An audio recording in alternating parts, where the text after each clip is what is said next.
معرفی منار ده قاضی، ولسوالی صاغر، ولایت غور.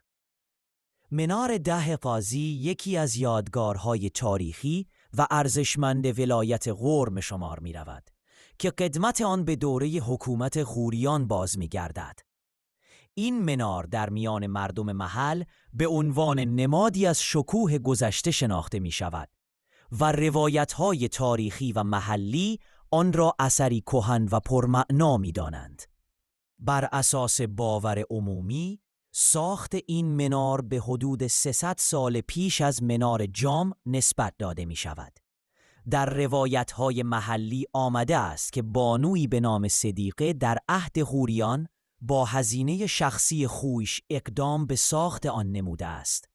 همین امر نشان دهنده جایگاه والای زنان و نقش آنان در آبادانی و فرهنگ آن روزگار است. سال ساخت تاریخ دقیق ساخت منار روشن نیست، زیرا کتیبه یا سند مکتوبی در آن وجود ندارد. با این حال روایت‌های محلی حکایت از آن دارد که این منار در قرن 6 هجری، قرن 12 میلادی و اوج شکوه غوریان ساخته شده است.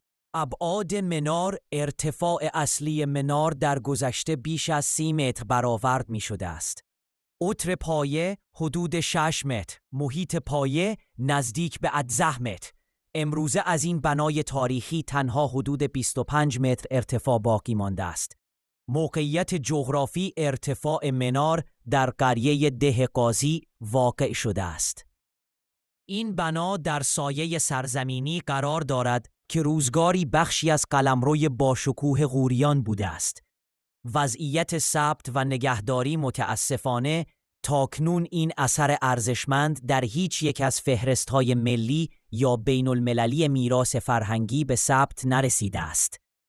اگر برای مرمت و بازسازی آن اقدام فوری صورت نگیرد، بیم آن می رود که این منار در اثر عوامل طبیعی و فرسایش زمانی به طور کامل تخریب گردد. نویسنده و تنظیم کننده جاوید احسانی با همکاری هر یک از دوستان فراه الدین فیصل، ظریف عمری، جلیل احمد خیرخواه، ضیاءالرحمن توحیدی، محی الدین محبی